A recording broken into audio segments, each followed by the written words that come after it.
This channel is made possible by viewers like you. My viewers, subscribers, and patrons greatly help to keep this channel going. I wouldn't be here today if it wasn't for all of you. Please make sure to subscribe so you don't miss any uploads. And if you'd like to go the extra mile, please check out my Patreon page. For just $1 a month, you'll get access to what I'm working on, previews of upcoming content, and even early videos, along with other tier options for those that are interested. Thank you, and now on to the video.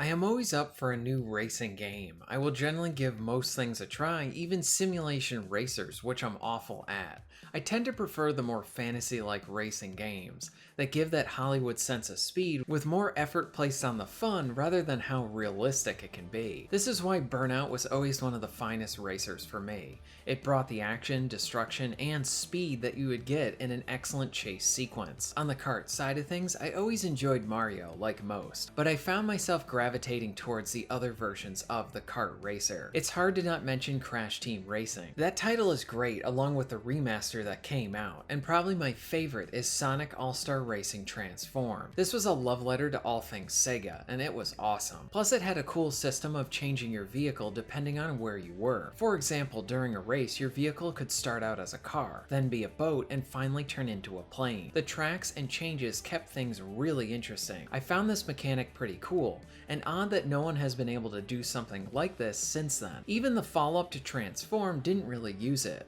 So to my surprise, when people were talking about LEGO 2K Drive on Twitter, many were saying if you enjoyed Transformed, this is the game for you. So right after seeing this, I had to give it a try. And today, I want to dive into how fun this game is.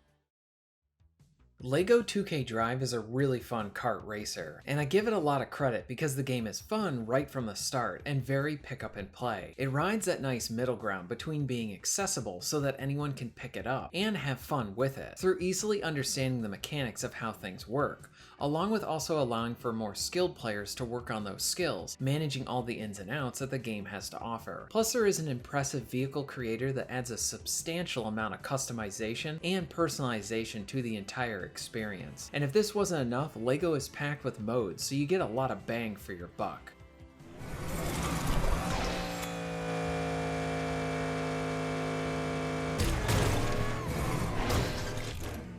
Now let's start off with the basics. Your main goal is to keep your boost bar up so that you can go fast. You earn boosts from hitting objects, pickups, and especially from drifting. Drifting is easy to pick up and takes some skill and understanding of the tracks to really do it the most efficiently. It is fun racing throughout these different areas, reacting on the fly, managing your boost and drifts. It's satisfying to start up a track that you are not familiar with and react well to maintain that boost. At the same time, I found it rewarding to play the same track a few times to really learn the ins and outs of it. Is the best time now to drift, or should I jump and then go into a drift? Is it worth getting those pickups, or should I just focus on my speed during this part? Like I said, it's easy to pick up and have a lot of fun with it, but the boost mechanic gives you something to always work towards and better as you play.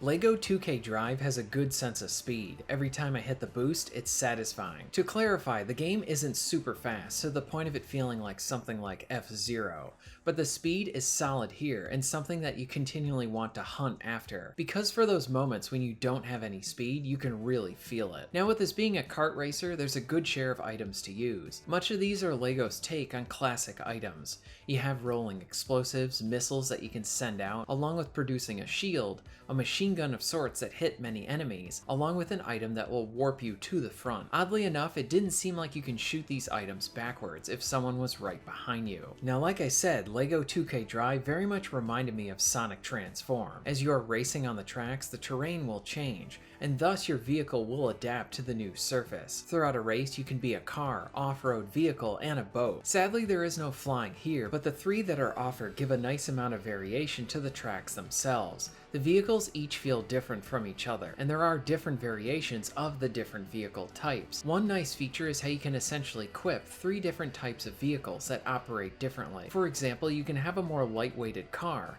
but a heavy off-road vehicle. It comes down to how the player chooses to race, and especially what track you are on and what terrain you will face. It is nice to see another developer use this fun mechanic.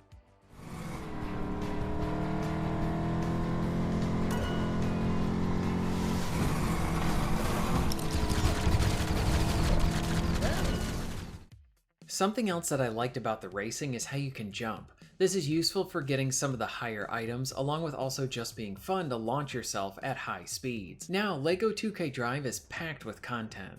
There is a story campaign which features individual open worlds. You can travel between them, and I was surprised how they were set up. It does feature the traditional design of having a map with a bunch of activities to do, but what was a nice surprise was how it was all done. For example, when you go to a world, you have your main objective, but everything else you need to discover before you can do it. So this forces the player to continually drive around the area and explore. As you get close to a new activity, they will pop up on your map, so you know which ones you need to complete.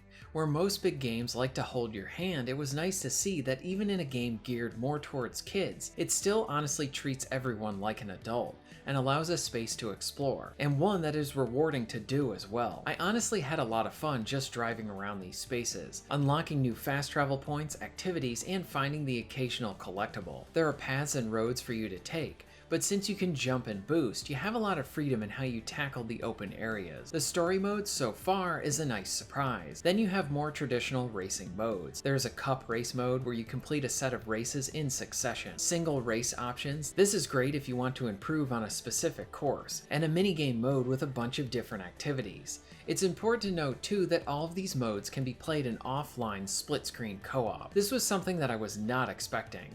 Even the story campaign can be played in local co-op, with local co-op becoming less and less in the AAA space, and mostly being reserved for the indie market now. It was a pleasant surprise to see these developers feature it here, along with offering plenty of modes to enjoy in co-op and local play in. Plus on top of this means that years later, when the servers are down and the online community is mostly gone, much of this game can be preserved through the option of offline play. Now this game is very fun, but I do have some flaws with it so far. One being is that it's really cool the options that allow you to build so many different vehicles, but there doesn't seem to be an in-game way to share your creations and download others. This seems like a missed opportunity. Now my next comment might seem like a bit of an odd one, but I need to speak on the inclusion of the microtransactions within this game. Generally, I do not like seeing them in fully priced games. In some games, as long as it doesn't really affect gameplay, I will tolerate them, which is why I don't usually speak on this stuff, but it feels a bit scummy in how it is used in this game. LEGO 2K Drive is targeted at kids, and it's a game that adults can certainly enjoy. You do earn money through play, and this can be used to buy new items, customization options, and even new vehicles. The rate at which you earn the money is rather slow, to the point that unlocking stuff in the shop can feel like a grind. They make the microtransactions very tempting, and especially for a younger kid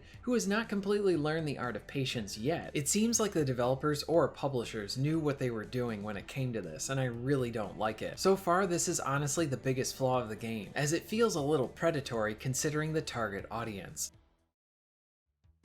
So far, LEGO 2K Drive is really fun. As a fan of Sonic All-Star Racing Transformed, this game definitely captures many elements that I enjoyed about that game, along with adding in a lot of that LEGO flavor. The racing is fun, the game is packed with content, and it scratches that childlike itch to toy around with Legos and make your own creations. And this deserves a lot of praise with all of the local co-op options. I do have some areas of concern, especially when it comes to the game's marketplace and with its target audience. But outside of this title is pretty good, and one that I think is getting overlooked and deserves some more attention. Have you played LEGO 2K Drive? If so, what are your thoughts on it? Let me know all of it in the comments down below. If you're interested in being notified of new videos, please hit the subscribe button and bell. And if you would like to support the channel and get early access to content, please check out my Patreon. All of the links will be at the end of this video and within the description. And thank you very much for watching.